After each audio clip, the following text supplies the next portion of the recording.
Neonatal abstinence syndrome is when a child is born with opiate withdrawals after their mother used illegal or prescription drugs or even alcohol during their pregnancy.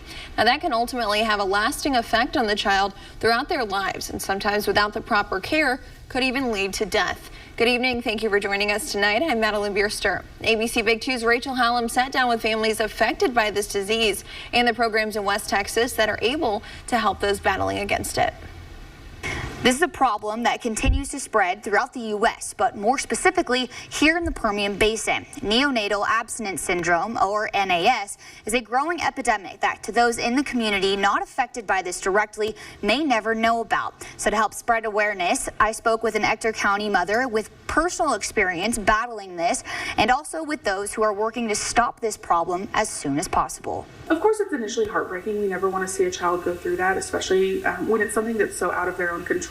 In the state of Texas alone, the Texas Children's Hospital stated that the number of newborns affected by drugs has doubled since 2009. And in 2016 specifically, 9.4 out of 1,000 children in Texas were affected. And that number doesn't look to slow down. It's bad everywhere, right? Our kids are falling through the cracks.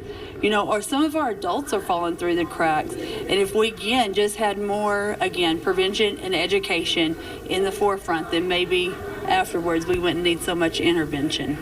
In the Permian Basin, there are many programs like Buckner Children and Family Services, a foster program in Midland, working to drop that number.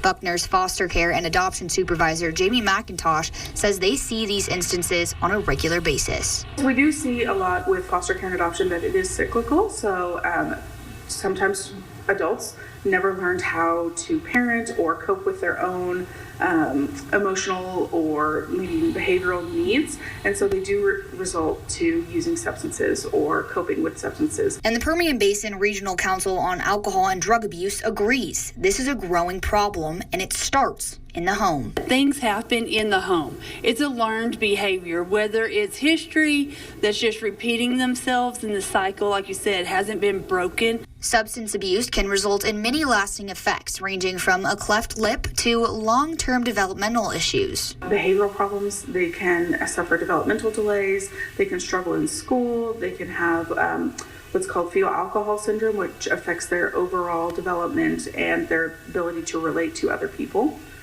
So we see that in a lot of our cases. And should a child be born addicted, cleansing their system is a long, tiring process. Heroin, for example, you can't just cold turkey that stuff because it can be deadly. So same thing with a baby. If that baby has had heroin the entire 9 months of being, grown and just developed, then they're going to need some time afterwards to actually be weaned off that. A local mother and her husband have fostered 4 separate children and eventually adopted all of them. And each of them were born to mothers who abused drugs or alcohol during their pregnancy, and therefore each have had lasting problems.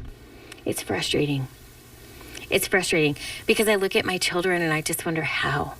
How can a parent make those decisions that would affect these babies long term? And it's just selfishness, really. Overall, she says helping these children is what keeps her and them going. It can be overwhelming. It can be very exhausting. But our children deserve it. And so we will just continue. We will just continue our fight every day, every day. Now, there are many resources in the Permian Basin that are there for support or even just to receive information. You can find all of that on yourbasin.com. And these programs hope that more education can be spread in an effort to prevent situations such as these in the future. Reporting in studio, Rachel Hallam, ABC Big 2 News.